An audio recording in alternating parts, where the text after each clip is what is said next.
Ikaw, anong masasabi mo sa video ito? Like and share and comments. Thank you.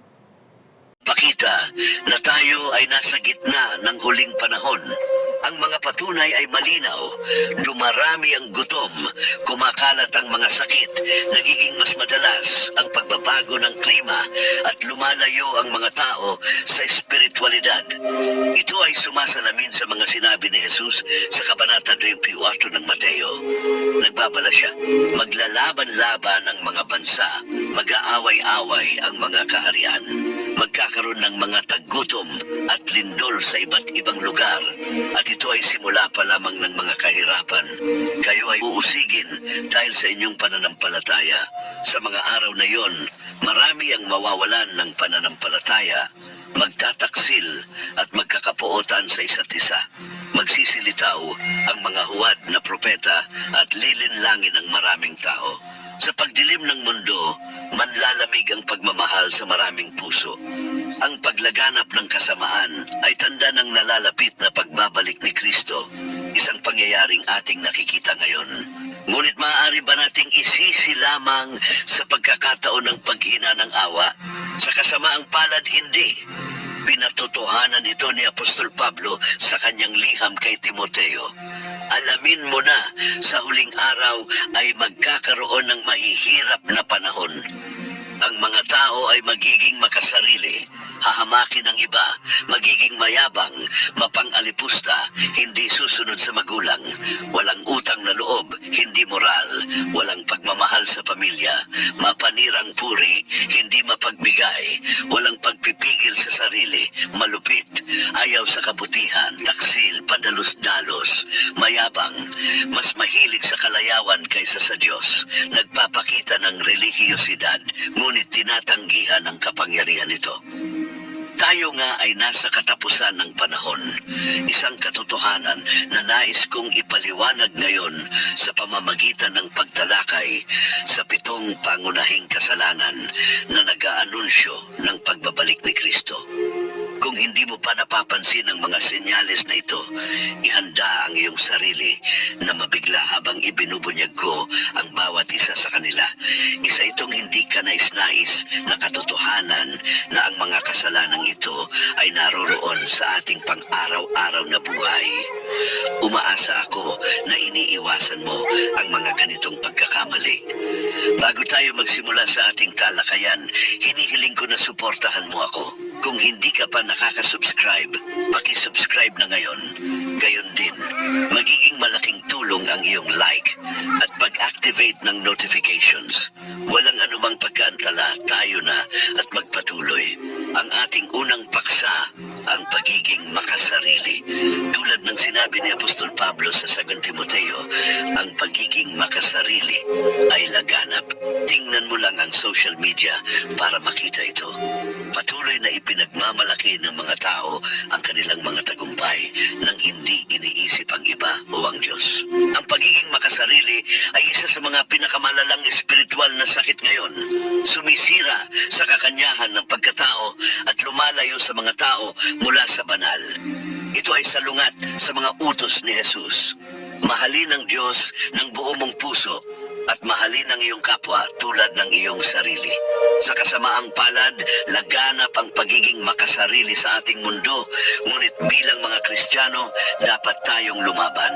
Dapat nating sundin ang halimbawa ni Kristo na dumating hindi upang paglingkuran, kundi upang maglingkod at isinakripisyo ang kanyang buhay para sa sangkatauhan. Handa ka bang isuko ang iyong mga naisin upang sundin ang kalooban ng Panginoon? Pag-isipan mo ito. Ngayon, tayo ay magpatuloy sa pangalawang kasalanan, ang kasakiman. Ang kasakiman o ang pagmamahal sa pera, tulad ng binanggit ni Apostol Pablo, ay ang susunod na kasalanan sa ating listahan. Tulad ng kanyang sinabi, ang pagmamahal sa pera pera ay ugat ng lahat ng kasamaan. Ang ilang tao na hinihimok ng pagnanais sa yaman ay lumalayo sa pananampalataya at nagdurusa ng maraming pagsubok. Naitanong mo na ba kung ilang krimen ang nagagawa araw-araw sa buong mundo sa paghahangad ng yaman? Mula sa pandaraya hanggang sa pagnanakaw, mula sa pagpatay hanggang sa digmaan, ang mga pamilya ay nawasak at ang mga pangarap ay nabasag. Lahat sa pagtakbo sa pera. Gayunpaman, mahalagang maintindihan na ang pera mismo ay hindi likas na masama. Ito ay isang regalo mula sa Diyos na inilaan upang suportahan tayo at tulungan ang mga mas kapuspalad. Ang tunay na problema ay ang ating pagkakabit sa mga material na bagay. Tulad ng nakita natin sa talata, maraming tao ang labis na naghihirap dahil sa kanilang pagmamahal sa pera. Ang katotohanan ito ay laganap ngayon. Maraming mayayamang tao sa kabila ng kanilang pinansyal na seguridad ay madalas na nakikipaglaban sa depresyon, pagkabalisa at mga atake ng sindak dahil sa hindi mapigilang pagnanais na magkaroon ng higit pa. Kaya, mahal kong kaibigan, mag-ingat ka. Ang mga taong nagbibigay ng prioridad sa kayamanan, higit sa lahat, ay tumitigil sa paghahanap sa Diyos, lumalayo sa pananampalataya. Ngayon, tayo ay magpatuloy sa pangatlong kasalanan, ang imoralidad, ang kakulangan ng integridad na moral na nagmamarka sa mga huling araw bago ang pagbabalik ni Jesus ay maliwanag. Isang sulyap lamang sa telebisyon o sa social media at makikita mo ang baha ng kahalayan at sexualidad. Ang mga app ay hinihikayat ang mga tao na magpalitan ng mga pribadong larawan at video kapalit ng pera, habang ang mga kalalakihan at kababaihan hinihimok ng kasakiman ay nagpapakita sa mga estranghero ng walang pag-aalinlangan. At huwag nating kalimutan ang paglaganap ng mga website na nakatuon sa mga naghahanap ng mga relasyong labas sa kasal. Ang talagang nakakabahala ay ang normalisasyon ng ganitong mga pag-uugali. Ang paglabag sa mga pamantayang moral ay isang insulto sa Diyos sapagkat siya ay likas na puro. Itinuturo sa atin ng Biblia, iwasan ang pag-indulge sa mga gawaing immoral, habang ang ibang mga kasalanan ay nakakaapekto sa mga panlabas na aksyon. Ang immoralidad ay direkta na nakakaapekto sa sarili mong katawan. Hindi mo ba alam na ang iyong katawan ay isang banal na templo para sa banal na espiritu na naninirahan sa iyo, isang regalong ipinagkaloob ng Diyos, at sa makatuwid, hindi ka lamang sa iyong sarili. Mga kapatid, kung nais natin ang walang hanggang unyon kay Kristo at nagnanais na maghari kasama siya, kailangan nating magsisi sa ating mga paglabag at maghanap ng isang buhay ng katuwiran. Kaya, iwasan natin ang immoralidad at italaga ang ating sarili sa pagluwalhati sa Diyos.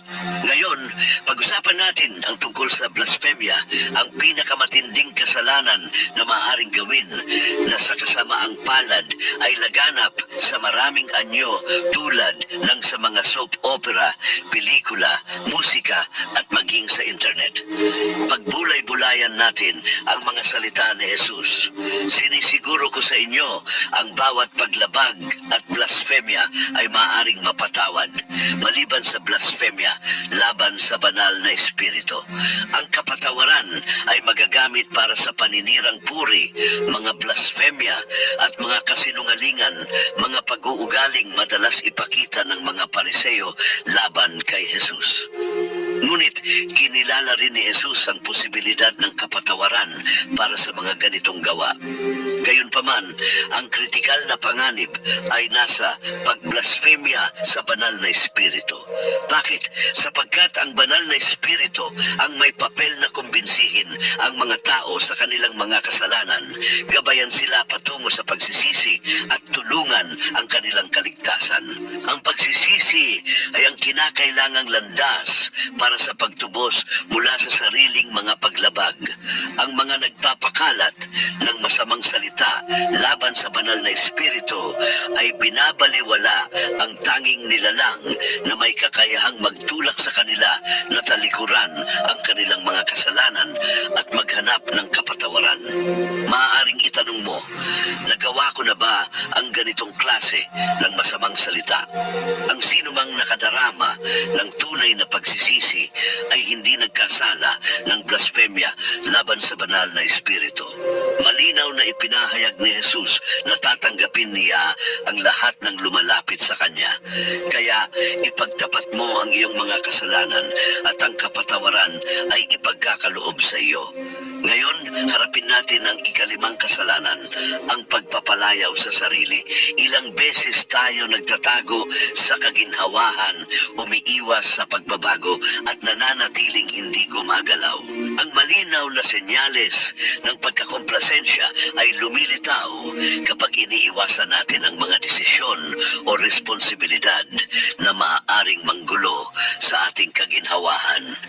Ngunit bakit ito itinuturing na kasalanan?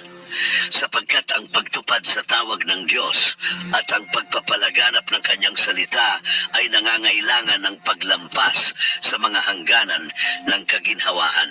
Ipinahayag ni Apostol Pablo na ang Ebanghelyo ay sumasalamin sa nagbabagong kapangyarihan ng Diyos para sa kaligtasan. Kaya may kakayahan ng Ebanghelyo na baguhin ang mga buhay at ayusin ang mga wasak na pamilya.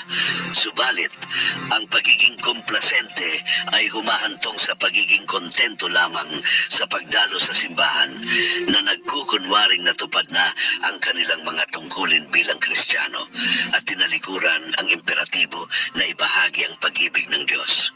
Sa makabagong panahon, ang paglaganap ng mga distraksyon at libangan ay umabot sa hindi pa narating na antas. Oras, araw at linggo ay nauubos sa mga maraton ng TV series, musika, laro at pakikisalamuha, madalas na binabaliwala ang nalalapit na pagbabalik ni Jesus. Ang paglaban sa kasalanang pagpapalayaw sa sarili ay nangangailangan ng pagtagumpay sa mga pagnanasa ng laman at pag-align sa mga sumusunod sa landas ng Diyos. Sabi sa Santiago 4:17, ang nakakaalam na gumawa ng mabuti at hindi ito ginagawa ay nagkakasala. Ngayon, tuklasin natin ang ika-6 na kasalanan, ang pagmamataas. Ang isang mapagmataas na tao ay naniniwala na sila ay nakahihigit sa iba. Tinatanggihan ang iba't ibang pananaw sa ilalim ng pag-aakalang sila ay hindi nagkakamali. Ang kanilang pride ay humahadlang kahit sa kanilang debosyon sa Diyos. Sa kasamaang palad, ang pagmamataas ay kalat na kalat sa lipunan. Nakikita sa mga taong nagpapahayag ng kanilang intelektual, moral at espiritual na kahusayan. Hindi nila napagtanto na ang ganitong pagmamataas ay humahantong sa pagkasira at paglayo sa Diyos. Isipin mo, ilang tao ang nakikilala mo na itinuturing ang kanilang sarili na mas marunong, mas matalino at mas banal kaysa sa iba. Gayunpaman, binalaan tayo ng kasulatan na sinasalungat ng Diyos ang mga mapagmataas, ngunit nagkakaloob ng biyaya sa mga mapagpakumbaba. Kaya iwasan natin ang pagmamataas dahil ang nalalapit na pagbabalik ni Jesus ay tumatawag sa atin at tanging ang mga kumikilala sa kanilang pangangailangan sa kanyang biyaya at awa ang makakatagpo ng kaligtasan. Sa katunayan, ang kaligtasan ay nakalaan lamang sa mga nagsisisi sa kanilang mga kasalanan at naglalagay ng kanilang pananampalataya kay Kristo bilang tanging tagapagligtas.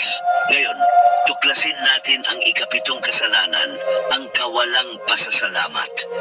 Sinasaksihan ng mga kasulatan ang likas na kabulaanan at katiwalian ng puso ng tao kung saan nagmumula ang kawalang pasasalamat. Ang kawalang pasasalamat ay nagpapakita bilang kabiguan sa pagkilala sa kabutihang ipinapakita sa atin.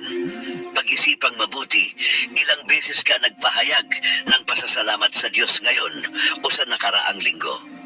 Habang umuusbong ang kawalang pasasalamat, ang mga tao ay hindi maiwasang makalimot sa pinagmulan ng kanilang mga pagpapala at hindi nagpapakita ng pasasalamat sa Diyos, ang tagapagbigay ng lahat ng kanilang taglay. Ang naratibong ito ay umaalingaw-ngaw sa kwento ni Jesus na nagpagaling ng 10 ketongin, kung saan isa lamang ang bumalik para magpasalamat, na nagdulot ng pagtataka ni Kristo sa kawalang pasasalamat na ipinakita ng iba pang 9. Kilala, ang nag-iisang mapagpasalamat na individual ay nagmula sa isang marginalized na komunidad na binibigyang diin ang aral na maging ang mga iniligtas ni Jesus ay maaaring mahulog sa parehong pagkakamali ng pagkuha ng pag-ibig at awa ng Diyos bilang isang bagay na ipinagkaloob dahil sa pamilyaridad. Kaya tandaan natin ng may kasipagan ng maraming pagpapala na ibinibigay sa atin ng Panginoon araw-araw at ipahayag natin ang tapat na pasasalamat para sa kanyang sagana na biyaya at awa. Ibahagi ang iyong pasasalamat kay Jesus. Ipahayag ang iyong pagmamahal at pagpapahalaga sa Kanya at pasalamatan siya sa lahat ng Kanyang nagawa. Ang mga kasalanang ito ay laganap ngayon, ngunit marami pang iba. Gayunpaman, ang mahalagang mensahe ngayon ay malapit na ang pagbabalik ni Jesus. Ang trumpeta ay tutunog. Hudiyat ng pagdating ng tagapagligtas ng mundo upang talunin ang Antikristo, ang huwad na propeta at ang kanilang pinuno, si Satanas. Paano ka maghahanda para sa kanyang pagbabalik? Hahanapin mo ba ang Panginoon habang may oras pa o ipagpapatuloy mo ang pamumuhay na parang malayo pa ang kanyang pagbabalik? Nasa sa iyo ang desisyon. Huwag hayaang mamahala ang mga kasalanang ito sa iyong puso. Sa halip, hanapin ang kapatawaran at kaligtasan sa pamamagitan ni Jesus. Kung nais mong maligtas at makasama siya sa kanyang pagbabalik, isulat sa mga komento, Jesus, patawarin mo ang lahat ng aking mga kasalanan. Ibahagi ang mensaheng ito sa iyong mga mahal sa buhay at mag-subscribe sa channel na ito.